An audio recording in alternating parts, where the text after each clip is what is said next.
अस्सलामुअलैकुम। आज हम बनाने जा रहे हैं बथुआ के बहुत ही हेल्दी और टेस्टी पराठे। बथुआ के पराठे बहुत ही ज़्यादा हेल्दी होते हैं। बथुआ में कैल्शियम और आयरन बहुत ज़्यादा क्वांटिटी में मौजूद होता है, इसलिए इसे अपनी डाइट में ज़रूर शामिल करना चाहिए और अपनी फैमिली को भी ये टेस्टी और हेल्दी पराठे ज़रूर बना के खिलाएँ। तो चलिए बनाना शुरू करते हैं। तो सबसे पहले हमें यहाँ बथुआ लेना है।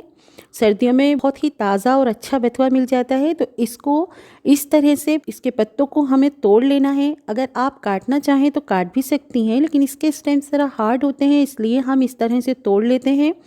तो बथुए को खूब अच्छी तरह से हमने तोड़ लिया है और अब खूब अच्छी तरह से इसको 3-4 पानी से धोना है। बथुए को 3-4 पानी से बड़े बर्तन में डालकर धोना इसलिए ज़रूरी होता है क्योंकि इसमें मिट्टी ज़रा ज़्यादा होती है, तो इसे बहुत एहतियात से 3-4 पानी से धोने के बाद हमने इसे एक प्रेशर कुकर में 1 कप पानी डालकर एक प्रेशर लगा लेंगे।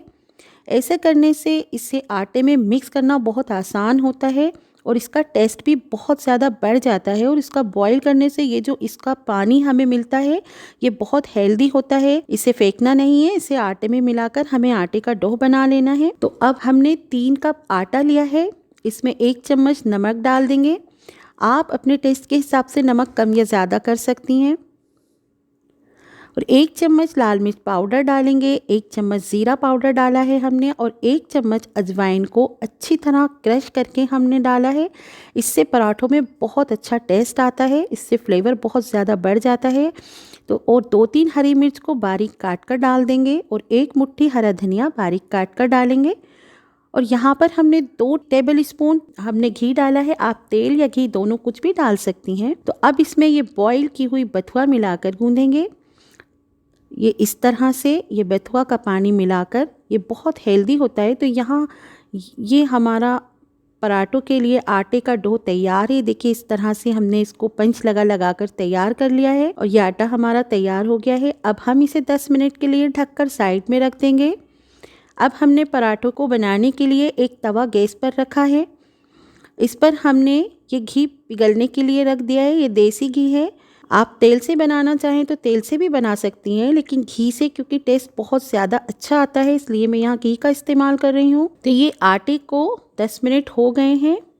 तो आटा देखिए इस तरह से उंगली से हम इसे चेक कर लेंगे कि आटा इतना ही सॉफ्ट होना चाहिए कि बस इतना ही सॉफ्ट रखना है। इससे पराठे बहुत अच्छे खस्ता और अच्छी तरह से बिल जाते हैं बहुत आसानी से। तो अब हम पराठे बनाएंगे तो इस तरह से आटे का पेड़ा बनाएंगे और बस ऐसे बेलेंगे बहुत आराम से। देखिए पूरा इस तरह से एक जैसा बिला है, इसकी मोटाई इतनी रखनी है, इससे सिकाई बहुत अच्छी तरह होती है।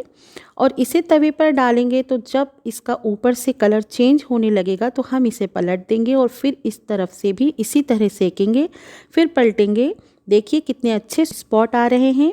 इसे घी डालने से पहले इस तरह कपड़े से दबा दबा कर अच्छे से सेकेंगे ताकि अंदर से अच्छी तरह सिक जाए। टेस्ट जब ही आता है जब पराठा आपका अंदर से बहुत अच्छा सिके। तो इसको सेकने का ये तरीका जो है ये बहुत स्पेशल टिप है कि आप पराठों को अगर डायरेक्ट इस तरह से ना सेक कर हम पराठों में जब तेल या घी डाल देते हैं तो एकदम से वो जलने लगते हैं और धुआं उठता है और हमें लगता है पराठा सिक गया है, लेकिन अंदर से वो खस्तापन और वो टेस्ट सिकाई का नहीं आ पाता जो हमें चाहिए होता है। तो ये बहुत स्पेशल तरीका है कि आप पहले कपड़े से दबा दबा कर इसको अच्छी तरह सेक लें और उसके बाद ही हम घी डालेंगे। तो यहाँ पर ये पराठा सिक गया है, अब हम इसमें घी डाल देंगे और देखिए ये हमारा पराठा तैयार है। तो बस इसी प्रोसेसिंग से हम सारे पराठे बना लेंगे। सारे पराठे इसी तरह से बनाएं और अपना और अपनी फैमिली का ख्याल रखें। हमें दुआओं में याद रखें। अल्लाह हाफिज़।